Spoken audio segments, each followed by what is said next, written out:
Sir ఇటీవల కాలంలో సంధ్యా theatre దగ్గర జరిగినటువంటి తొక్కిసలాటలో ఒక ఏది సినిమాకి సంబంధించినటువంటి ఏదో షో వేస్తే బెనిఫిట్ షో వేస్తే అక్కడ జరిగిన తొక్కిసలాటలో ఒక మహిళ చనిపోవడం జరిగింది సార్. అలాగే ఆ మహిళకు సంబంధించినటువంటి కొడుకు సావు బతుకుల మధ్య కిమ్స్ హాస్పిటల్లో కొట్టుమిట్టాడుతా ఉన్నాడు సార్. నేను నిన్న అక్కడికి వెళ్ళి ఆ అబ్బాయిని పరామర్శించడం జరిగింది సార్.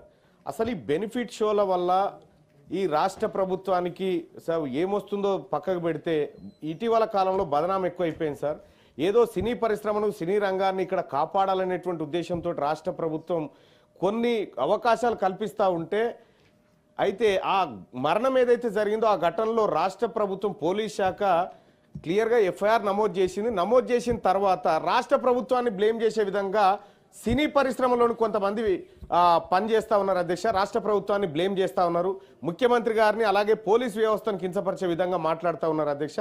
అటువంటి వాటి రిపీట్ కాకుండా ఈ రాష్ట్ర ప్రభుత్వం కఠిన చర్యలు తీసుకోవాలని చెప్పి, అలాగే కొంతమంది అధ్యక్ష సినిమా వాళ్ళు వాళ్ళ పని వాళ్ళు చేసుకుంటే ఇబ్బంది లేదు అధ్యక్ష, విపక్ష నాయకులతో కలిసి అధికార పక్షాన్ని కూడా ఇబ్బంది పెడతా ఉన్నారు. లేదు సార్, రాజకీయం కాదు సార్, రాజకీయం కాదు సార్, ఇక్కడ రాజకీయమే లేదు సార్. ఈ రాష్ట్ర ప్రభుత్వాన్ని బ్లేమ్ చేసే విధంగా కుట్రలో వాళ్ళు భాగస్వాములు అవుతున్నట్టుగా మాకు అనుమానం ఉంది. దాన్ని పూర్తిగా ఎంక్వైరీ చేయమని చెప్పి రాష్ట్ర ప్రభుత్వాన్ని రిక్వెస్ట్ చేస్తాం.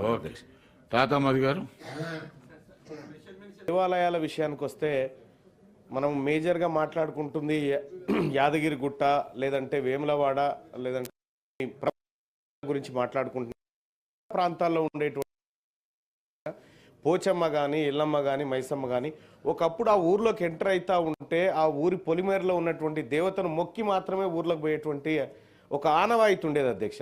కానీ ఇవాళ గ్రామీణ ప్రాంతాల్లో ఉన్నటువంటి దేవాలయాల సంరక్షణ, అక్కడ ఉన్నటువంటి ఏది కుమ్మరులు కానీ లేకపోతే శాలివాహనులు ఇటువంటి వాళ్ళు ఆ గ్రామీణ ప్రాంతాల్లో వాటి సంరక్షణ చూస్తూ ఉన్నారు అధ్యక్ష. మిగతా ఆలయాల్లో లాగా వాటికి కూడా ప్రభుత్వం కొంత చేయూతను అందిస్తే ఆ ఆలయాల అభివృద్ధి అక్కడ భక్తుల మనోభావాలను గౌరవించే విధంగా ఉంటుందని చెప్పి నేను తమరి ద్వారా రిక్వెస్ట్ చేస్తా ఉన్న అధ్యక్ష. ఆ విషయాన్ని పరిశీలించాలి. ఇంకొక చిన్న విషయం అధ్యక్ష, ఇప్పుడు దేవాలయాల విషయంలో చాలాసార్లు కూడా ఇప్పటిదాకా మనం మాట్లాడుకున్నాం. ఒక ఇరిగేషన్ మంత్రి గారు కూడా ఇక్కడే ఉన్నారు. ఇది ఇద్దరికి సంబంధించినటువంటి అంశం అధ్యక్ష. ఇప్పుడు అనేక ప్రాజెక్టులకు దేవాలయాల పేర్లు దేవుళ్ళ పేర్లు పెట్టుకున్నాం అధ్యక్ష. ఎందుకంటే ఆ ప్రాజెక్టుల పైన వచ్చినటువంటి ఆరోపణ నేపథ్యంలో ఆ ఆలయాల పేర్లు దేవుళ్ళ పేర్లు ప్రాజెక్టులకు పెట్టారు. వాటిని తొలగించే ప్రతిపాదన ఏమన్నా ప్రభుత్వం దగ్గర ఉందా? ఎందుకంటే కాళేశ్వరం పేరు పెడితే అది కొంత అవినీతిలో ఉంటే దేవుళ్ళకు కూడా బదనాం అయ్యేటువంటి అవకాశం ఉంది. సరస్వతి అని చెప్పి లేకపోతే ఇంకా కొన్ని పెట్టారు అధ్యక్ష.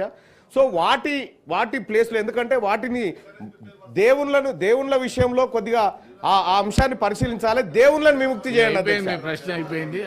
ఆనరబుల్ మినిస్టర్ గారు, సీతారామ ప్రాజెక్టు తర్వాత కాళేశ్వరం ఇదివరకు అంబేద్కర్ దేవుని పేరు ఉంటది. ఆయన తప్పు చేస్తే ఆయన ఏం చేద్దాం? కాదు అధ్యక్ష. ఆ ప్రాజెక్టుల కంటున్నటువంటి Mallanna garu please. Honourable minister గారు చెప్పండి. అధ్యక్ష, సోదరులు జీవన్ రెడ్డి గారు